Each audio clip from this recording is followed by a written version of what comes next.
Thank you, Mr. Chairman, and I want to thank all the witnesses for being here as well. It wasn't that long ago that I probably could have been sitting on the other side there with you as a businessman for almost 30 years.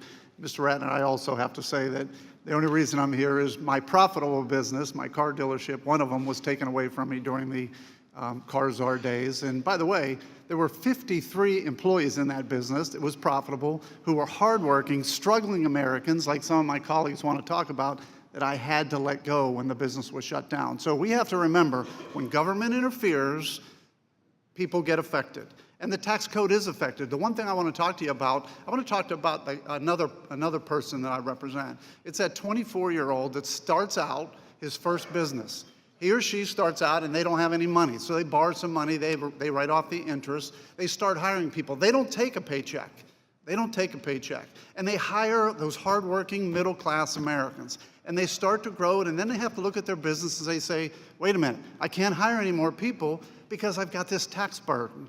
So I slow down on my hiring and I got to pay my tax burden to the federal government. So you can't grow and you can't bring more people on. That's a business that's not represented at the panel. But the truth of it is, that's the hardworking American that needs to be talked about as well. And by the way, 34 years ago, that was me.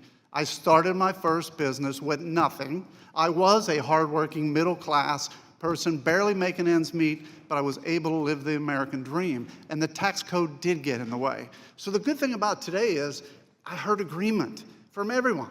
Here's the things I heard agreement. We need to lower taxes. We need a territorial system.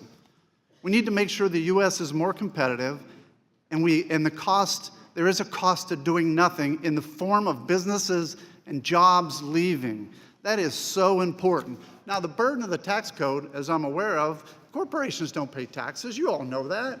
Corporations pass it on.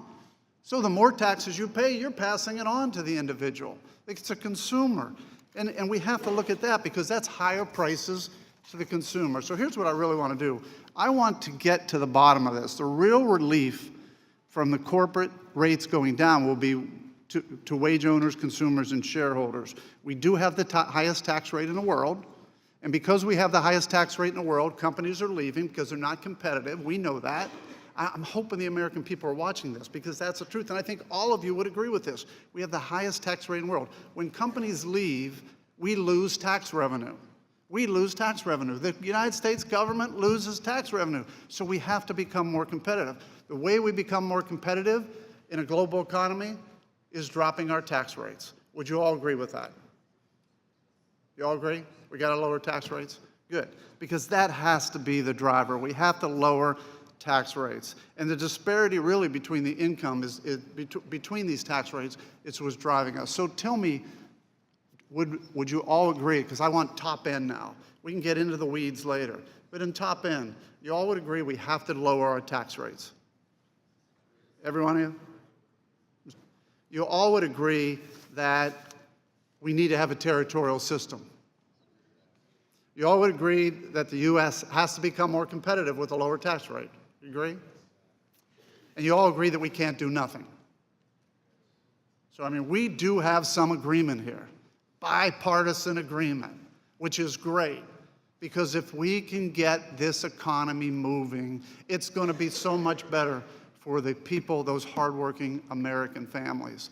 So this is the concern I have, and tell me what you think we should do immediately.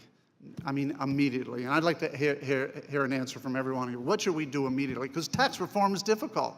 Mr. Ratner, I'll start with you. Look, unfortunately, I think it's a package. I think you need a comprehensive package that addresses all the various issues we've been talking about today. So I don't think going in now and cutting the corporate tax rate to 15% or 25% and saying, okay, we've done our job is anything remotely like a solution. I think you guys have a huge job on your hands with thousands of pieces.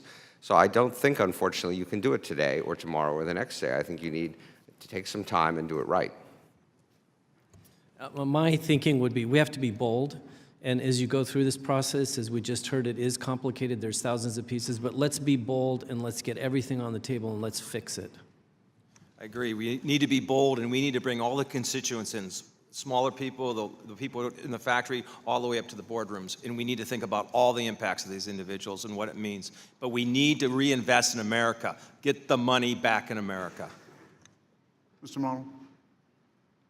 Lower it, simplify it, and change the way you collect it. Mr. Stevens? Lower the rate, create a cycle of virtuous investment, and do it right away. I do, and thank you all for being here. I appreciate every one of your testimony. Thank you.